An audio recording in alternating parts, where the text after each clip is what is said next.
Okay, this is the Westing game, Chapter 4. The Corpse Found. The Halloween moon was full. Except for her receding chin, Turtle Wexler looked every inch the witch.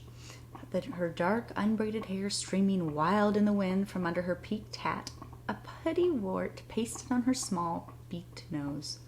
If only she could fly to the Westing house on a broomstick instead of scrambling over rocks on all fours, what with all she had to carry. Under the long black cape, the pockets of her jeans bulged with necessities for the night's dangerous vigil. Doug Who had already reached the top of the cliff and taken his station behind the maple on the lawn. The track star was chosen timekeeper because he could run faster than anyone in the state of Wisconsin. Here she comes, it's about time. Shivering knee-deep in damp leaves that couldn't do his leg muscles much good, he readied his thumb on the button of the stopwatch. Turtle squinted into the blackness that lay within the open French doors. Open, as though someone, or something, was expecting her. There's no such thing as a ghost. Besides, all you had to do was speak friendly-like to them. Ghosts, like dogs, know when a person's scared. Ghosts are worse, Otis Amber had said. Well, not even worse could hurt Turtle Wexler. She was pure of heart indeed. She only kicked shins in self-defense, so that couldn't count against her. She wasn't scared. She was not scared. Hurry up! That was Doug from behind the tree. At $2 a minute, 25 minutes would pay for a subscription to the Wall Street Journal. She could stay all night. She was prepared.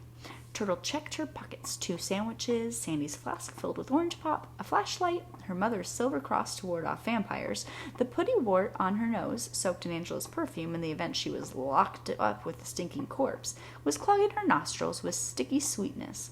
Turtle took a deep breath of chill night air and flinched with pain. She was afraid of dentists, not ghosts, or...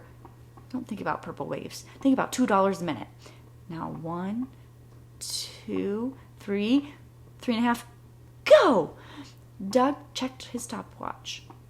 9 minutes. 10 minutes. 11 minutes. Suddenly, a terrified scream, a young girl's scream, pierced the night. Should he go in? Or was this one of the brat's tricks? Another scream, closer. Eee! Clutching the bunched cape around her waist, Turtle came hurtling out of the Westing house. Eee! Turtle had seen the corpse in the Westing house. But it was not rotting, and it was not sprawled out on an oriental rug. The dead man was tucked in a 4-poster bed. A throbbing whisper, "Purple, purple." Or was it turtle, turtle? Whatever it was scary. Had beckoned her to the master bedroom on the 2nd floor, and... Maybe it was a dream. No, it couldn't be. She ached all over from the tumble down the stairs. The moon was down, the window dark. Turtle lay in the narrow bed of her narrow room, waiting. Dark, still dark, waiting.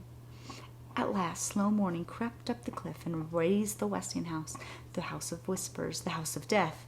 $2 times 12 minutes equals $24. Thud. The morning newspaper was flung against the front door. Turtle tiptoed through the sleeping apartment to retrieve it and climbed back into bed. The dead man staring at her from the front page. The face was younger, the short beard darker, but it was he all right. Sam Westing, found dead. Found? No one else knew about the bedded down corpse except Doug, and he had not believed her. Then who found the body? The Whisperer? Samuel W. Westing, the mysterious industrialist who disappeared 13 years ago, was found dead in his Westingtown mansion last night. He was 65 years old. The only child of immigrant parents, orphaned at the age of 12, self-educated, hard-working Samuel Westing saved his laborers' wages and bought a small paper mill. From these meager beginnings, he built the giant Westing Paper Products Corporation and founded the city of Westingtown to house his thousands of workers and their families. His estate is estimated to be worth over $200 million. Turtle read that again. $200 million? Wow! When asked the secret of his success, the industrialist always replied, clean living, hard work, and fair play. Westing set his own example. He neither drank nor smoked and never gambled. Yet he was a dedicated gamesman and a master at chess. Turtle had been in the game room. That's where she picked up the billiard cue she had carried up the stairs as a weapon. A great patriot, Samuel Westing was famous for his fun-filled 4th of July celebrations. Whether disguised as Ben Franklin or a lowly drummer boy, he always acted a role in elaborately staged pageants, which he wrote and directed. Perhaps best remembered was his surprise portrayal of Betsy Ross.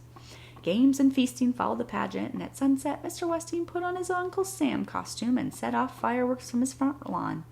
The spectacular pyrotechnic display could be viewed 30 miles away. Fireworks. So that's what was in those boxes stamped danger, explosive, stacked in the ground floor storeroom. What a pyrotechnic display that would make if they all went off at the same time. The Pip King's later years were marred by tragedy. His only daughter, Violet, drowned on the eve of her wedding, and 2 years later his troubled wife deserted their home. Although Mr. Westing obtained a divorce, he never remarried.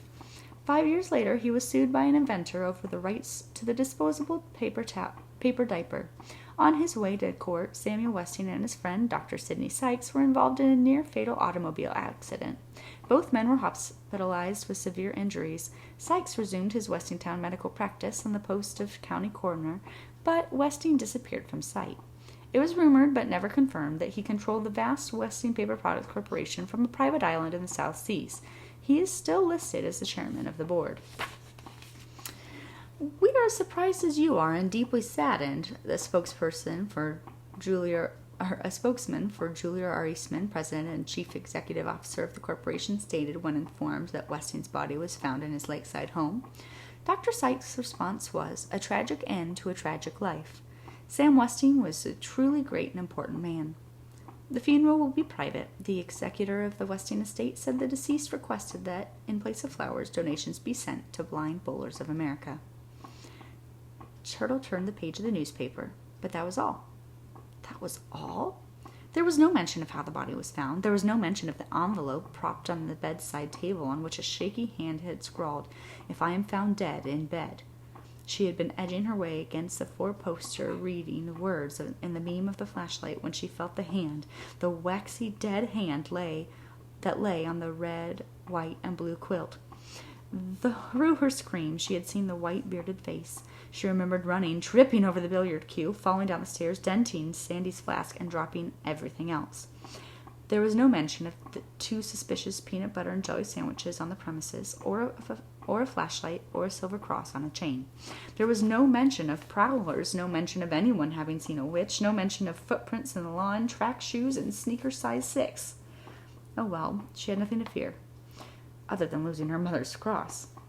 Old Mr. Westing probably died of a heart attack, or pneumonia. It was drafty in there.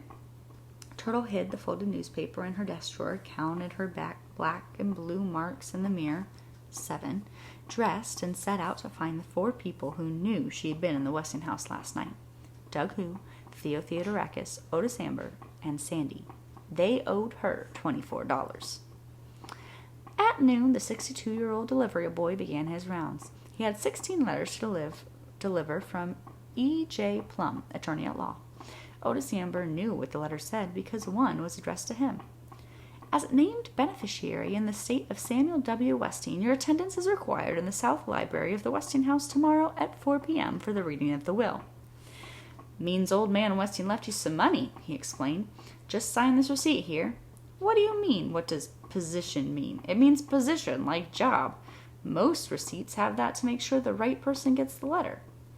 Grace Windsor Wexler wrote housewife, crossed it out, wrote decorator, crossed it out, and wrote heiress. Then she wanted to know, who else, how many, how much? "I ain't allowed to say nothing." The other heirs were too stunned by the unexpected legacy to bother him with questions. Madame Hu marked an X and her husband filled in her name and position.